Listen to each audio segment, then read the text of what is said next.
We all know that one person who has to be the one-upper, that person who, when somebody is talking about their accomplishments, they walk in, they interrupt the conversation and go, oh yeah, me too, I do that too. In this video, I'm gonna give you 3 habits guaranteed to destroy rapport and piss people off. I've been in law enforcement for over 25 years. I spent over a decade in criminal investigations. I teach interview and interrogations throughout the country, and I wrote a book on interview and interrogations as well.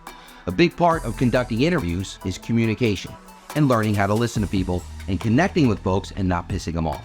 If somebody was to ask me, what's the one thing that pisses people off that you would want to avoid during a conversation, I would say it's cutting people off. This is something that I had to work on for many years. I'm a talker, and I didn't realize I was doing it. So many years ago, I was working a homicide investigation, and we had a pivotal witness. The homicide had gone unsolved for about 2 months. We finally get this witness. This witness comes in. She's great. She was actually there. She saw everything, and she decided to come forward. So my job at this point is to extract the information so that we could put a good case together and start chasing leads. Well, during this interview, the district attorney, the state attorney, happened to be on scene and was watching our interview through the monitor room. Well, at some point, my buddy came to me when we took a break and he said, hey, you really got to slow down. You're pissing the state attorney off. I said, well, what do you mean? He said, because you keep cutting the witness off every time she says some good, valuable information. I said, am I really? He goes, well, you're pissing the state attorney off, because at one point he slammed his hand on the desk and said, Rappa, shut the fuck up. This was an epiphany for me. I didn't realize I was doing this. So I went back and started watching my other interviews, and I realized this is something that I do quite often. I really had to work on it, and I did. And when I did, my interviews became so much better. So if you're the type of person who cuts people off, maybe you don't realize you do that. Be very mindful of that, because you really destroy rapport and you don't get the information that you need. So part of the reason for this is we have to be better active listeners as well. And so there are 2 things that I'm going to give you right now that can help you just become a better active listener when you're not cutting people off, when you're you're having a good conversation with folks. And one of those things I learned from the book, Never Split the Difference. And it's basically repeating the last 3 words or the main idea of the person that you're talking to, their sentence. And what I mean by that is, if I was conducting an interview on a victim that was robbed at gunpoint, and that victim said, you know, as I rounded the corner, this dude came up, he was masked up, he had a gun, and I was really scared. What I might do at that point is just repeat the last 3 words or the main idea of their sentence. And I might go, so you were really scared, huh? What that does is shows that person that I'm listening to them and encourages them to talk a little bit more.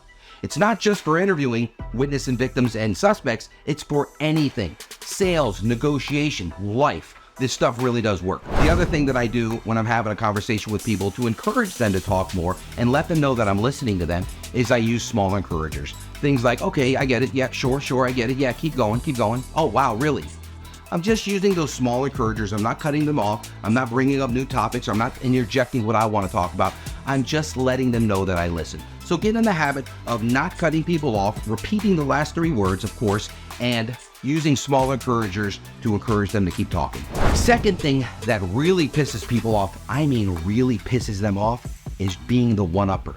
We all know that one person who has to be the one-upper, that person who, when somebody is talking about their accomplishments, they walk in, they interrupt the conversation and go, oh yeah, me too, I do that too. As a matter of fact, I did something better.